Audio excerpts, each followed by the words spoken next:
The German journalist Hüseyin Doğru, because of his reporting on the genocide in Gaza, has been hit with draconian sanctions.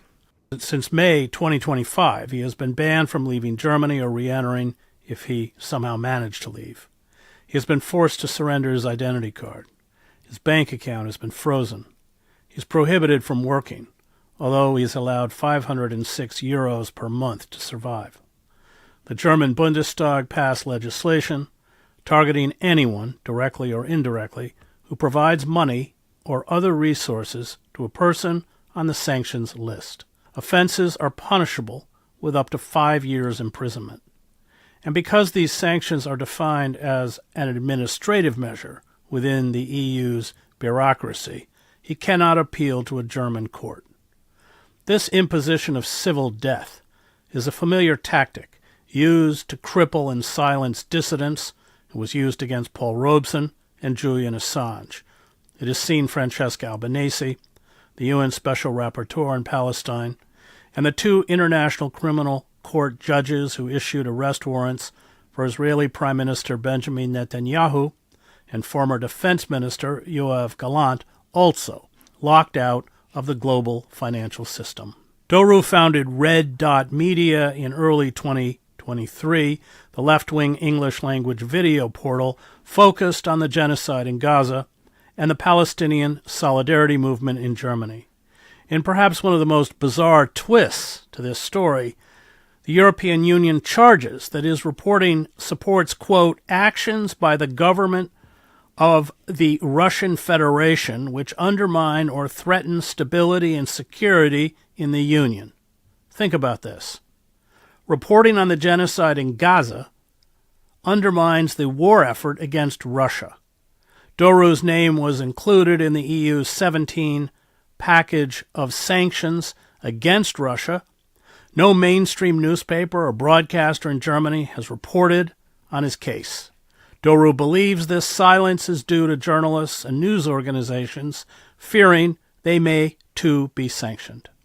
Sanctions have also been applied to Thomas Roper and Alina Lipp, who are German journalists but based in Russia, and Nathalie Yam, a Cameroonian-Swiss activist noted for her opposition to French influence in West Africa, along with Jacques Baud, a former Swiss Army colonel whose reports on the debacle in Ukraine have angered NATO and European states. Joining me to talk about his civil death and what this means for journalism, especially those journalists who report on the genocide, is Hüseyin Doğru. Let's go all the way back to the inception of the genocide shortly after October 7th, and if you can describe the kinds of things you were reporting and putting out in your portal. Hello, Chris. Thank you for having me here. So, as you mentioned, we founded 2023 Red Media. I was its founder. And we have an understanding of an anti-imperialist, socialist news outlet that is trying to highlight people's struggle around the world, especially from the global south against Western imperialism and exploitation. So until October 7, we focused internationally about struggles in Latin America, in Asia, in Europe, but also from the African continent, Middle East. And with October 7, our focus was not primarily, but mainly on the Middle East and Palestine, and the slowly unfolding, at the beginning, war crimes, which turned into a genocide later. So we focused heavily on that and about pro-Palestinian anti-genocide protests across the world, in Europe or in the US, as well as in the Middle East. That was our primary focus. At the same time, we also managed to do a couple of documentaries from Palestine as well as from the African continent, which focus and highlight exploitation, which highlight war crimes, which also highlight human stories of people, as I mentioned at the beginning, fighting these injustices in their way. With the time, we also try to talk with the political actors in the Middle East who are part of this war, especially with the axis of resistance groups such as the Palestinian resistance groups with the Houthis, Ansarullah, and Hezbollah as well, to give a different perspective on the events that are unfolding, and also trying to break that one-sided news coverage on the genocide, which is still dominated here in Europe, primarily from the perspective of the Zionist entity in the Middle East. And we wanted to break that a little bit because we thought and we understood that these people who are opposing the resistance in Palestine, partially do oppose that because they are not exposed to their version of the events and not the historical context of it. And that was our aim. And when was the first indication that you were running into serious problems? I know didn't you interview Nasrallah, the head of Hezbollah, and a few other figures? Do you think it was that? I mean, when did you first sense that you were in pretty serious trouble? So that was pre-sanctions. So what happened is, with October 7 and our unique coverage that we had internationally, we gained a lot of followers, we gained a lot of viewers. I think in January 24 until mid-September 24, we had almost 500 million views, which was enormous. Yeah. And I think that triggered something because we managed to break that image and the view on the Western countries in terms of their complicity in the genocide, but also the repression against pro-Palestine activism. Because especially in Germany, we saw that, I mean, maybe you could follow that as well, how, and most of the people forget that 2000s, after October 7, how the repression looked like on the streets here in Germany. People were battered, bones were broken. Speaking Arabic was even forbidden in Berlin for a while. Even I think Hebrew for anti-Zionist Jews, it was obviously forbidden to talk even Hebrew or Irish. So the repression was heavy.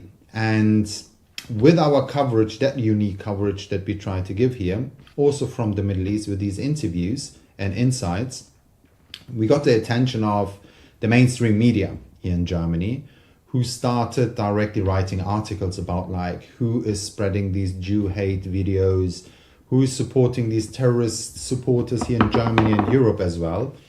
And they started to look into us and found at some point that I, the founder of Red Media, worked in the past for Redfish, which was funded by Rupley, connected to RT back then. And they started that propaganda of, oh, Hüseyin Doğru worked at Redfish, now he's doing Red Media, it must be the same. And specific right-wing pro-Zionist journalists started to create a theory of Kremlin, communist, Kremlin, Jew hater, triangle conspiracy, that we are behind all these demonstrations, that we are provoking these things. And that disinformation and campaign against us from the German mainstream ended up in, I think it was 14 or 16 of September 2024, when Antony Blinken, back then the second powerful person in the world, so to speak, was giving us press conference in UK, I think. And then he first time mentioned us and said Red Media is a covert operation of the Russian disinformation, according to the German newspapers. But the German newspapers never said it is like that. They always said it could be like that. And so it was an assumption at the beginning. And then Blinken talked about it. The question is also how the German newspapers' coverage ended up on his desk, because the German newspapers are internationally not really relevant. And then what the German newspapers did, First, there was an allegation from their side. Blinken talked, and out of the allegation, they made a fact. They said red media is Russian because Blinken said so. But what they never said is Blinken's referring to your articles where you never say it is like that. You say there is a suspicion it might be. So after Blinken talked about us publicly, I think there was also another outlet which they mentioned, or outlets. We understood things getting quite serious. That the entire campaign against red media from the German mainstream ended on his desk, and he's publicly speaking. And we anticipated that something will come, repression will come, maybe raiding the apartments or blocking the social media accounts, which did not happen. But at some point, the next year, 2025, May 20th, we were sanctioned by the European Union. The whole media organization was sanctioned? Me and my media organization, Red Media. We both. I mean, me as a founder, I was sanctioned because I was accused that I'm spreading false information, disinformation, and terrorist propaganda through my media outlet, Red Media. And that was the reason why they put us on the sanction list. So did that shut down your media operation, in essence? No, what happened before, and I think that's the irony there, not the irony, but the scary part technically. So because we understood there is something coming from the German government, European governments, and we saw what happened after when the war in Ukraine started, that everything was banned in Germany. People got lost their jobs also with after October 7. A lot of academics, journalists, they got publicly attacked by newspapers. Even German journalists called their employees and told them, do you know they're participating in a pro-Palestina demonstration? Because of that, people lost their jobs here. And we're not talking about just a social worker. We're talking about professors. We're talking about journalists. We're talking about doctors, lawyers, everyone. So we understood it is going into a dark direction. So we decided before, I think it was 1 or 2 weeks before the sanctions, we decided to shut down Red Media. And that was before the sanctions, without us even knowing that there will be something like sanctions, because we got also threats against our colleagues who were threatened, and there was a social media campaign against people. And then we decided it is not worth the risk, especially being me personally, partially being in Germany, but other people being in Europe or other countries. And that was the reason why we shut down Red Media. We announced it publicly. And then the European Union, I think 1 or 2 weeks later, sanctioned me and Red Media, even though there was no Red Media anymore. So that's a bit, I mean, the funny or scary part even, that they come even after you if you don't even do what you were supposed to do, what they allege you to do. That happened then on the 20th of May.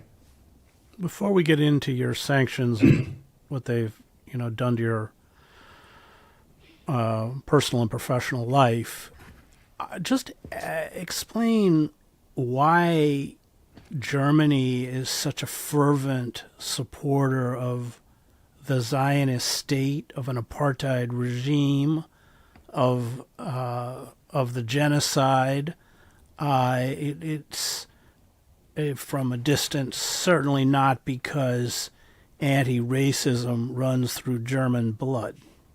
No, clearly not, because if you look at statistics, if you look at what the German chancellor says since 1 or 2 years, it's quite racist remarks publicly against migrants. So there is this rumor, and that's what the German politicians constantly repeat, that they have a historical responsibility towards the Jewish people and the state of Israel because of what they did. And they have this nice slogan, never again as now. But I don't believe that Germany is supporting the Zionist entity because of the historical responsibility towards Jewish people. Because if they really would have that historical responsibility against the crimes that they committed, they would show the same historical responsibility and support for the people of Namibia, which they slaughtered back in the days, and still until today refuse to pay compensations. They would have the same support against the people of Crete, which fascist Germany invaded and massacred. And until today, they refuse to pay compensation or even support them. The funny thing about that is, even in Crete, Germany, the German government is still funding up to date memorial or an area where former Nazi soldiers are buried, and they're paying until today with German taxes, fascist people, tombs and the area where they're buried. I mean, this is not the historical responsibility. I think what we need to understand is, in general, in which political, economical context the support for Israel or the support for genocide is happening. Germany's economy is declining.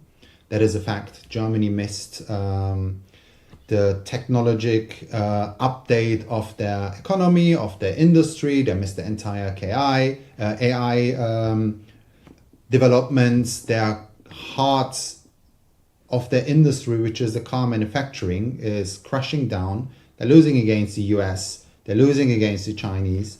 I think in that context, Germany is trying to find their own place in the changing world, in the multipolar world that we have. And German imperialism is trying to be the leading force in Europe as well. I think that's also why they're pushing quite hard if it comes to Ukraine. And that's why they're pushing also in the Middle East. Because if you look at who is benefiting in Germany from the genocide in Palestine, is the German military-industrial complex, is Rheinmetall. Germany is still selling weapons there. Germany sold weapons to Saudi Arabia. Germany sold weapons to Turkey, which was used against the Kurds in the Middle East, in Syria. And now this is the same happening also with Palestine. And the other thing is, I think, that Germany is trying to survive politically and economically. I mean, you heard as well what von der Leyen said a couple of months ago, I think, where she said that the civil what did she, that the car manufacturing should be reorganized so they can be part and produce tanks or weapons. And this is exactly what they want here as well. I think it was Volkswagen who's now thinking as well to produce for the military-industrial complex. And Germany is playing a crucial role there to redesign Europe militarily, to spend more money for militarization. Now they want to invest 500 billion euros in the next couple of years.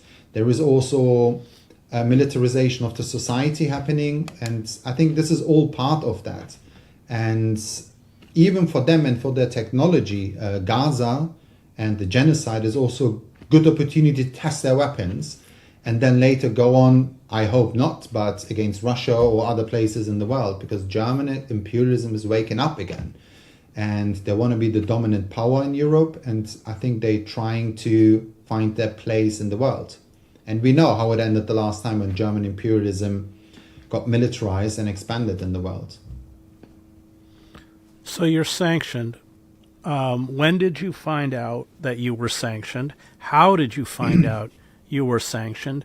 And I assume you were immediately cut off. You couldn't go down to your ATM and get money or anything. So I was sanctioned on 20th of May, 2025. So this is very important.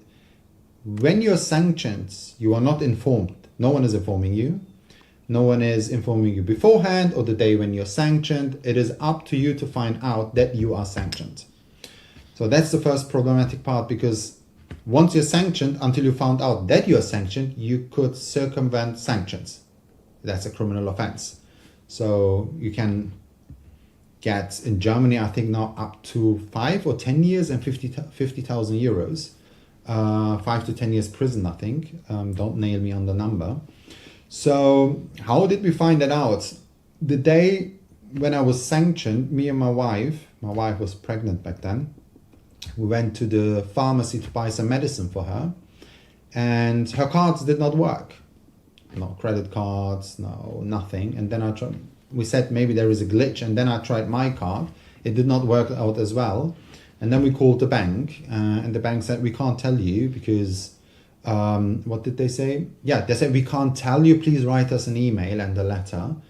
And later the day when we were at home, obviously we're journalists, we're looking into the news, new Russian sanction package. And then I found my name on that list. But there was a weird thing because I'm a German citizen, only German citizen, no dual nationality. And there was my name, my birth date, but it said a Turkish citizen, born in Turkey even, with a different address, which is not my address. So then we were curious, looked into it, read it, and it said Hüseyin Doğru, Afa Media, Red Media. And we said, yeah, it must be me, but why is there such a mistake? Then we called the lawyer. The lawyers asked the EU Council what is happening, why is it happening? Because when we found out that I'm sanctioned, we read the sanction reasoning, and that is also, I think, quite dangerous and shows where Europe in general is going. It said sanctioned under the 17 Russian sanctions because of very deep financial and personal ties to the Russian state's propaganda apparatus. And then they tried to explain why is that so.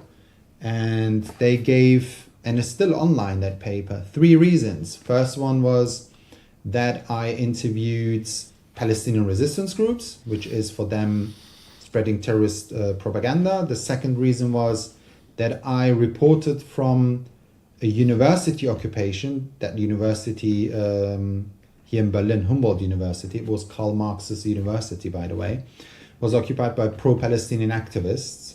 And I was there. They invited me. They gave us information beforehand. And I reported from there. And they said that I gave Jew haters a platform to spread terrorist symbols. I think they mean the triangle, the red triangle, which is now forbidden in Germany. Even I think the symbol of watermelon in Germany is not allowed anymore. And the third reason was that I covered protest, demonstration and violent demonstration in Germany and in Europe. Therefore, I am apparently trying to create discord and destabilize Europe. Therefore, only Russia can benefit from that, which is a very hard thing to believe, to having that formula and reason. So this is how I found out. And once you're sanctioned, your accounts are frozen immediately, but not only yours, also from your family. My wife's accounts were immediately frozen as well. Her savings are until today ceased. Until today, they don't give back her savings. And since 1 week, almost 2 weeks, my mother's accounts are frozen. And then they start to target also your family, because there was a time, I think it was almost 10 days, 2 weeks, where me, my wife, my 2 newborns and 7-year-old child, we had for 10 days or 2 weeks only 104 euros to survive. 104 euros in a city like Berlin. So they really want to hurt you then, and they really want to make you feel that they're coming for you. And they also show you that it is not only the person who is sanctioned who is targeted, the entire family is sanctioned. Because since then, I think it was this January, German government created a new law, the sanctions implementation law, which is more repressive than the sanction itself. The sanction do allow support to my family, or let's say they do not criminalize the support to my babies, to my children or to my wife. But the new German law criminalizes, even in theory, they left that door open because it's so vaguely written, that the support to my babies, if you would come now and say, Hüseyin, I have some nappies for your children, you technically could charged with 5 years prison or up to 50,000 euros of fine. So they criminalize everything to isolate you. And this is also sanctions. It is not only asset freeze. And I'm not allowed, because I'm sanctioned, I'm not allowed to leave Germany. No, yeah, to leave or enter Europe. That's what the sanctions say. But the problem lies here that sanctions are designed for people outside of Europe. So they don't really know how that should function with me because I'm a European citizen and I'm living in Europe. So recently the German government said I am allowed to leave, but for the question, when the journalist asked the question, is he allowed to enter? They said, that's not our responsibility. And they said, but he's a German citizen. They said, that's not our responsibility. So sanctions are have a big effect, not only on the person, but also the entire family. And of course, you're not allowed to work. That's also something they don't know, if I'm allowed to work or not. We applied for permission because I need to apply for everything for permission from the federal bank, the Bundesbank, or BAFA, which is like the customs, for everything. So I have 506 euros that I can use monthly for humanitarian reason, which is not enough at all. Everything else I need to ask. Even if I want to pay my rent, pay my lawyer, pay my bills, I need to ask them, and they need to give me permission for that. And with the work is the same thing. There was a leftist, anti-imperialist news outlet called Junge Welt, Young World. It's quite an old leftist newspaper in Germany, who wanted to employ me, who said, hey, Hüseyin, we want to show solidarity, but we also want to employ you. And the German government couldn't tell us until today if I am allowed to work there or not. So it's everything vague because they don't have the answers as well, because the sanctions violate European law. The sanctions violate European member states law because they're designed against people outside of Europe. So that is the limbo where I am right now. And your legal recourse, you don't have one inside Germany, as I understand it, but you technically can go to the European Union court. Is that correct? Yes. So first of all, I think people need to understand sanctions are extrajudicial measure. They're extrajudicial. There's no court, there is no hearing, there is no evidence, there is no sentence by the court, nothing. Just 27 foreign ministers of Germany Europe come together and they just decide we sanction these people, then they sanction it. So that's the main problem. I need to fight something that is decided extrajudicial with judicial measures, which does not really work. So in Germany, I can't go to the courts because Germany says we are not responsible for that. You need to go to the European Union, to the courts, which we are. We are at the European Court, which is in Luxembourg right now, is one before the European Court of Justice. And we are expecting a decision, I think next month or the month in August, July, August. But the problem lies here that I don't have really all the rights to defend myself because I technically can't, or I'm not allowed to pay my lawyer. So everyone says you can have a lawyer, you can fight and challenge that in front of the courts, but I need to ask the German government if I can pay my lawyer. So they technically control how much access I have for my defense, which makes it very hard for me to fight that. So they control the means, and they say we have nothing to do here in Germany with that. So right now we're waiting there. We think it's going to be a negative decision by the European courts because it is a political decision. Sanctions are political. It has nothing to do with a judicial process. And even the European Council's website says, when they describe what sanctions are, and that's the most frightening thing. I think that shows us where European imperialism, maybe the German imperialism, because German imperialism is European imperialism, that dominant power here, where it goes. And they say that sanctions are not punitive. Sanctions are designed to change the non-illegal behavior of the person, to promote the foreign and security policy of the European Union. That's very important. As a non-illegal behavior is sanctioned. So that means if you do not think like us, if you do not promote our foreign policy or security policy, then we can sanction you. That's censorship by design. That's censorship, and I mean, the Europeans love to say, look at the authoritarian system in Russia, look at the authoritarian system in Venezuela, in Cuba, in China. But as McNamara, I think it was, the Irish MEP, said, by fighting disinformation, we're becoming that what we are supposedly fighting against. And that's the problem that I have. So, yeah, let's see. The court says, I think the decision will be in 1 to 2 months.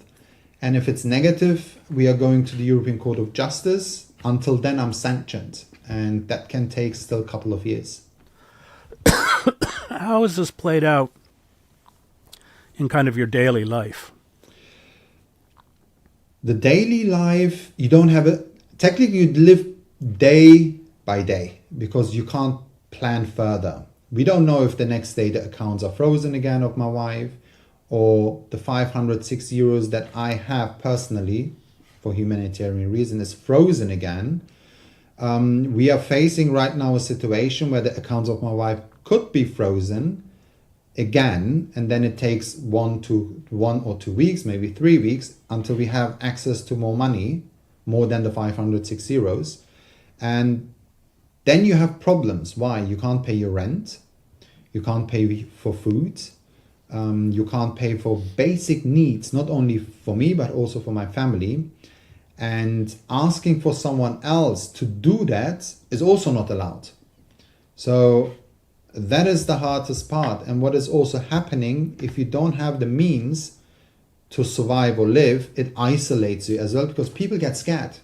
A lot of people in Germany, also journalists who are writing me, neighbors, friends, or whatsoever, they are in full solidarity with me on WhatsApp or Signal or private conversations, but they won't write something because they also don't know what these sanctions mean for them if they write something positively about me, or write at all about me. But that chain is a little bit, that is kind of like changing right now, because the German mainstream is slowly looking into my case. But the more momentum I get, the more repression I face, also from the German newspapers.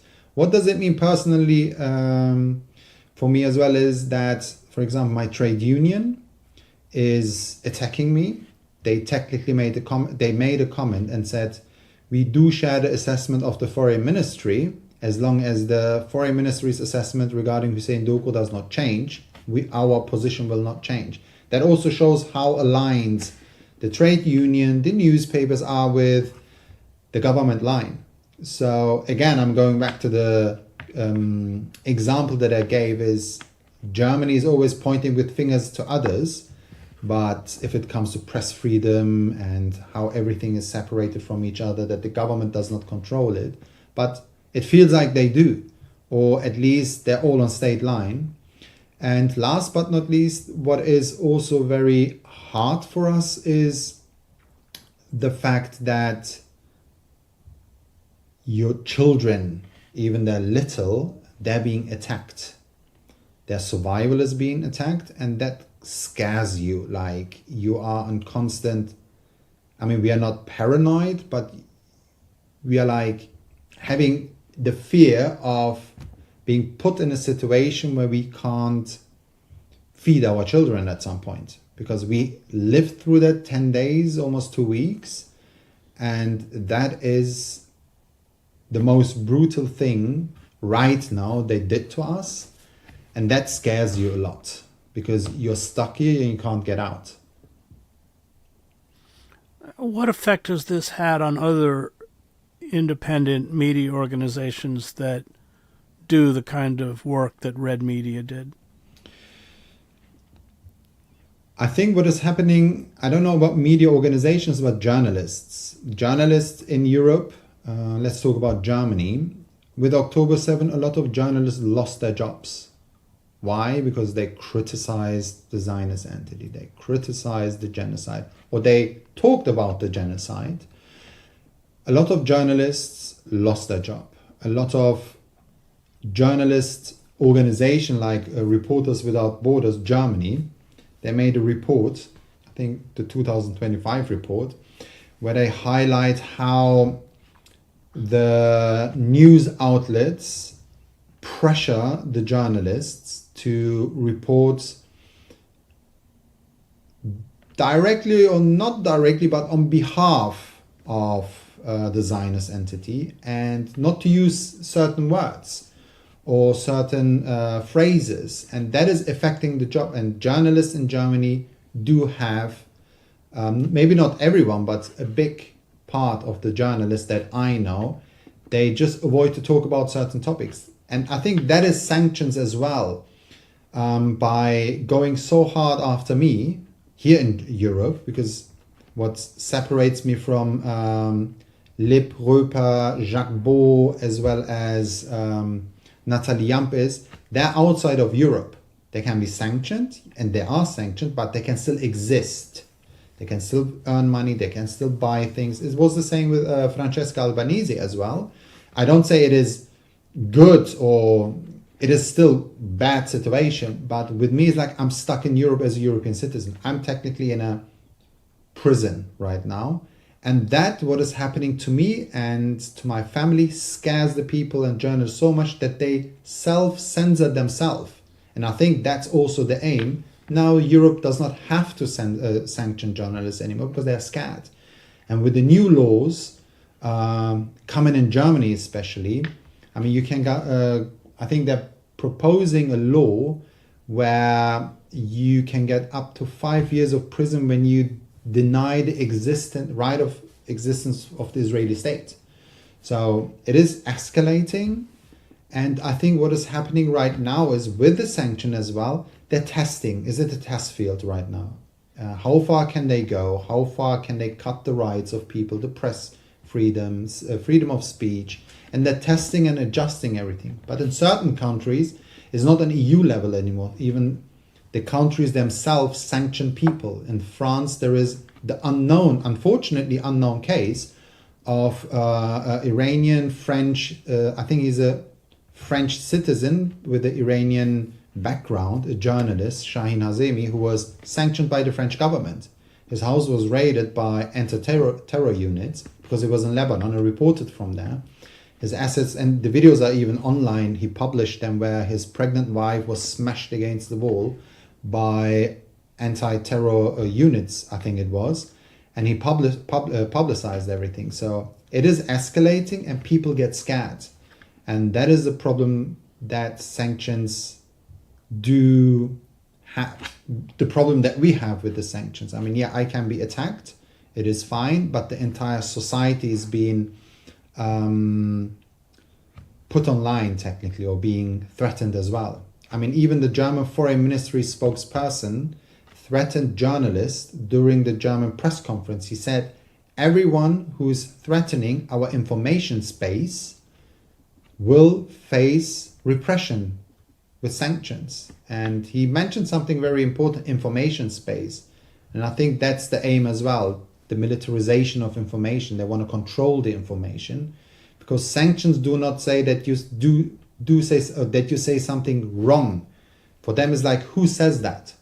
Who is giving the information? Who has a monopoly of information? And that's gas. Great, thanks, Hüseyin.